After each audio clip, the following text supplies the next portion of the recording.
naging tao ang salita upang tanang maniwala ay kanyang gawin dakila. Hallelujah,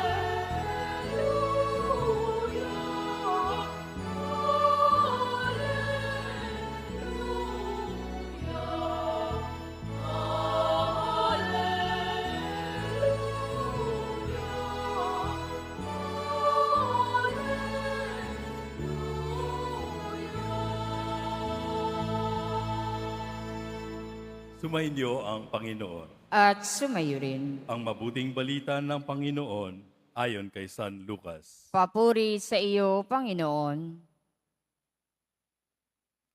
Taon-taon, tuwing pista ng Paskwa, ang mga magulang ni Jesus ay pumupunta sa Jerusalem.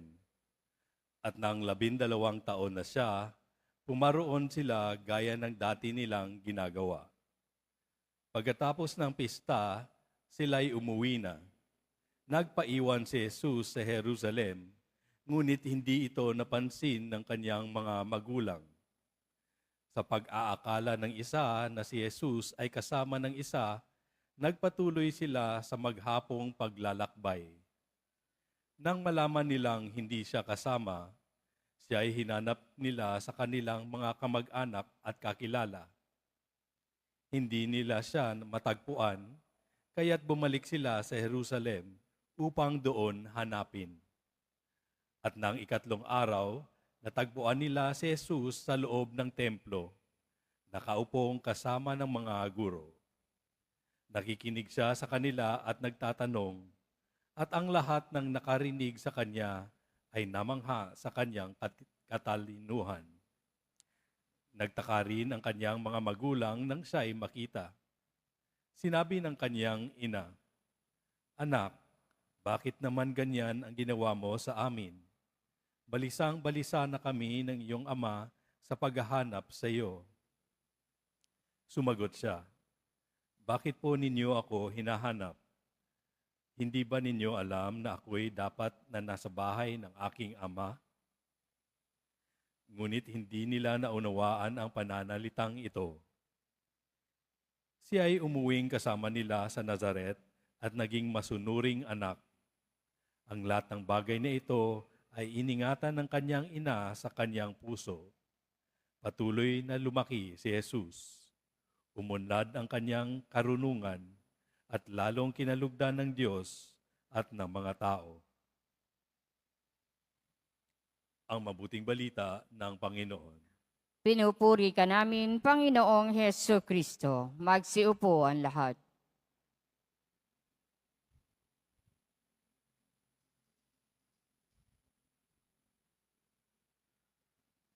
Magandang umaga po sa inyong lahat at maligayang pagdating sa tahanan ng ating mahal na pong Jesus Nazareno.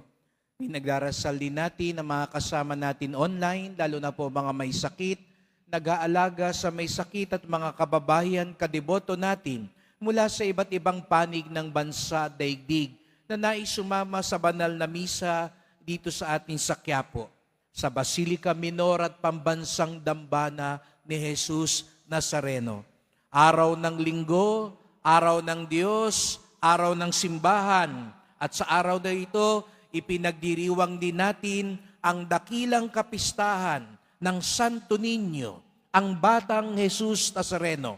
Kaya't bigyan natin ng papuri, parangal at pasasalamat ang ating Panginoong Jesucristo. At ngayon din ay pambansang piyesta, sapagkat sa buong Pilipinas, ipinagdiriwang ang kapistahan ng Santo Niño. Kaya batiin din natin ang bawat isa, Happy Fiesta! Ang gustong pagpalain ng Santo Niño, pumalakpak ng mas malakas.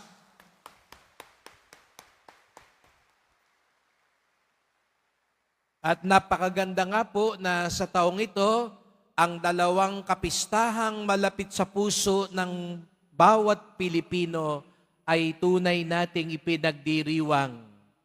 Sabi nga po ng mga obispo sa Pilipinas, ang mga imaheng napakalapit sa puso ng Pinoy ay ang Santo Niño at ang mahal na pong Jesus Nazareno.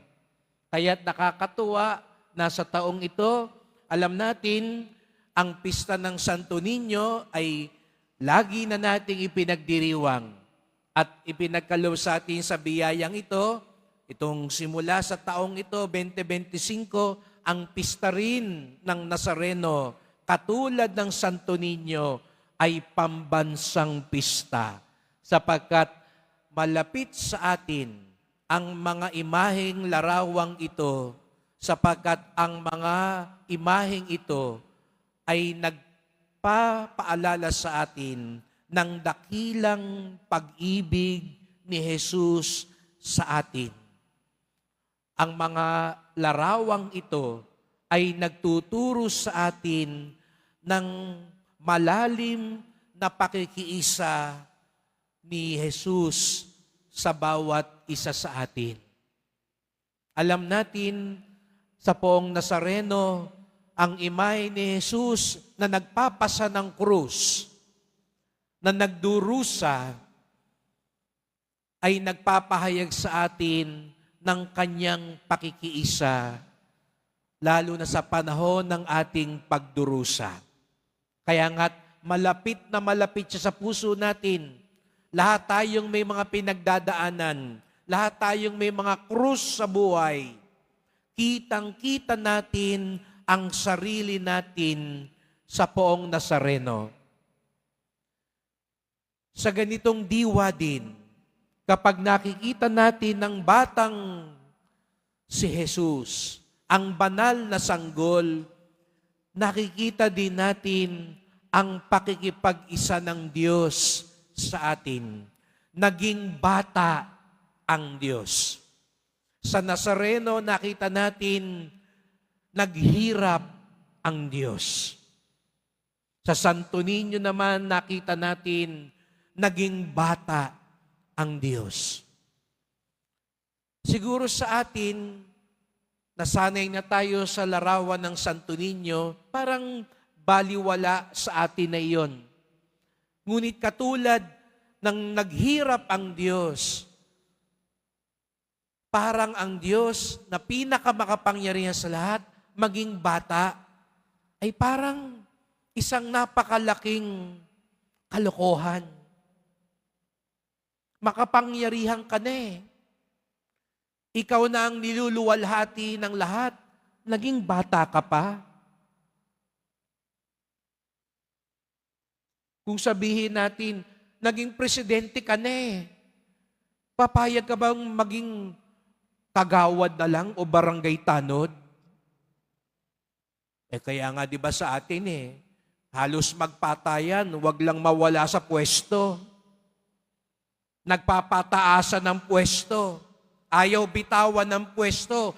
Pero ang Diyos, binitawan niya ang kanyang pagka-Diyos, naging tao, naghirap at naging bata.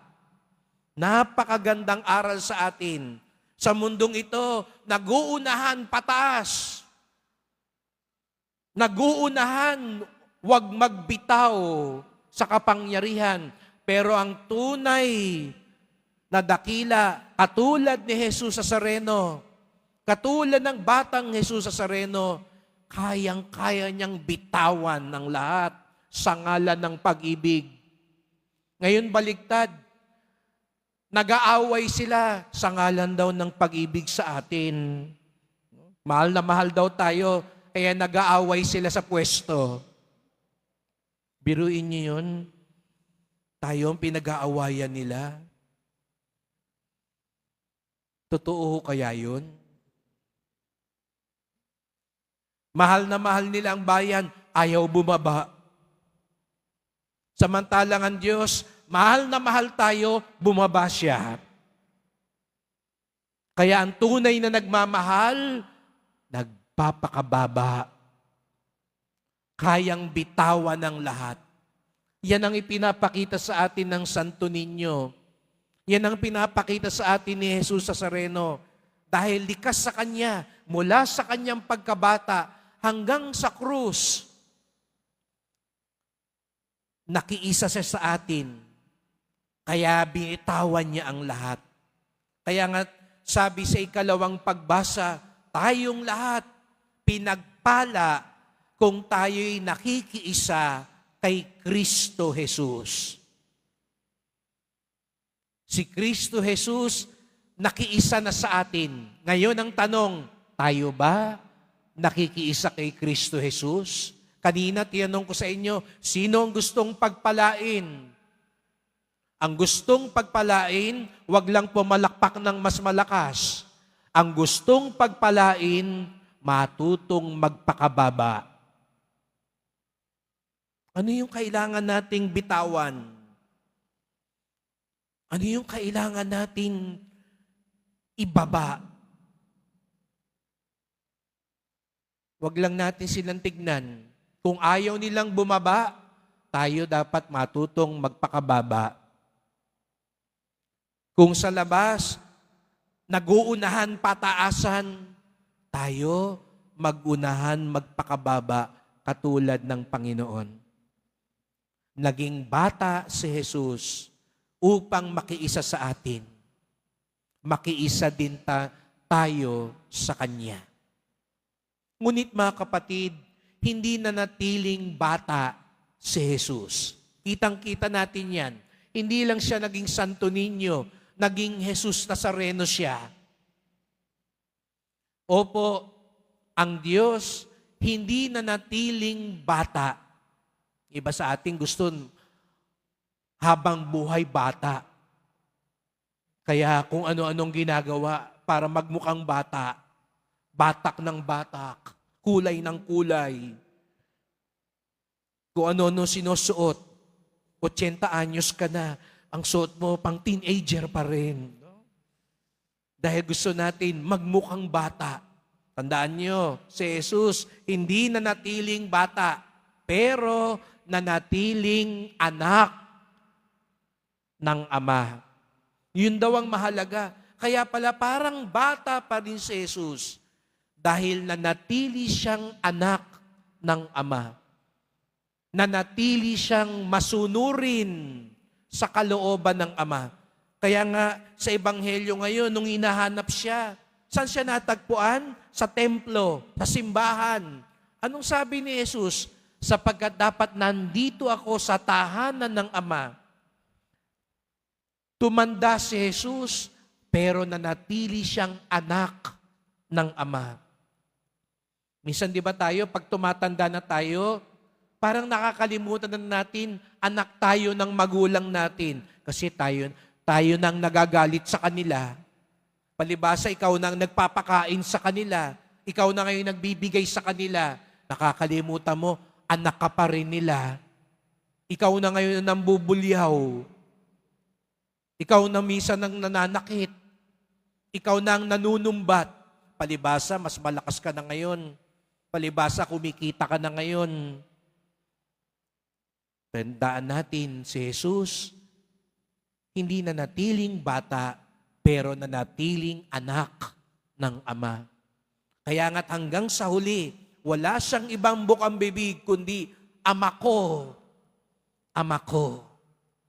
Kaya nga't, ang katangi-tanging panalangin itinuro niya sa atin, ano raw ang pinakamakapangyarihang panalangin, paborito nating panalangin dito sa Quiapo.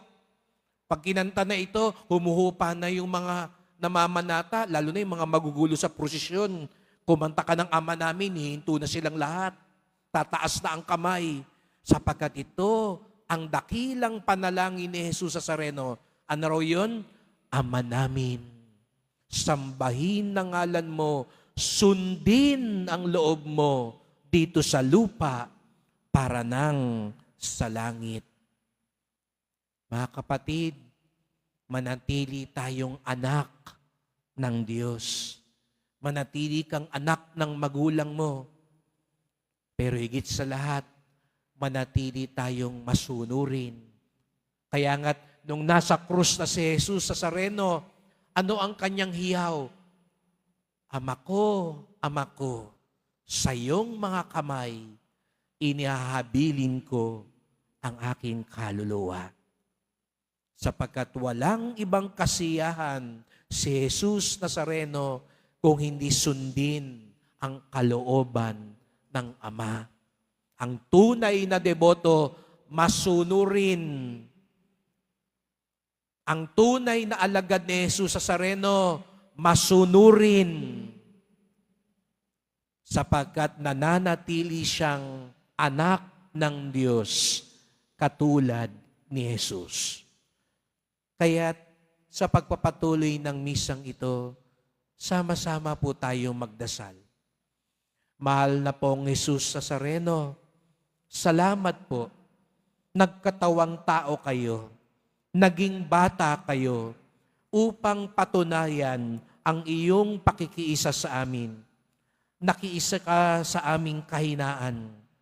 Naging bata ka, nagpakababa ka, upang ituro sa amin ang tunay na kadakilaan, kaluwalhatian at kapangyarihan. Matuto kaming lahat magpakababa. Kung ang mundo ngayon nagpapataasan, ayaw bumitaw, matuto kaming matulad sa iyo, sapagkat sa aming pakikiisa sa iyo, doon kami lalong pagpapalain. Nanatili kang anak ng Ama, puspos ka ng pagtalima at pagsunod. Patawad po kung matigas ang aming puso at ulo, kung palagi naming iginigiit ang gusto namin, hindi ang iyong kalooban. Mahal na pong Jesus Nazareno, naging Santo Niño ka, naging bata ka, ngunit habang buhay, ikaw ang anak ng Ama at kapatid namin. Mahal na pong Jesus Nazareno, kawaan niyo po kami, basbasan niyo po kami. Amen. Amen.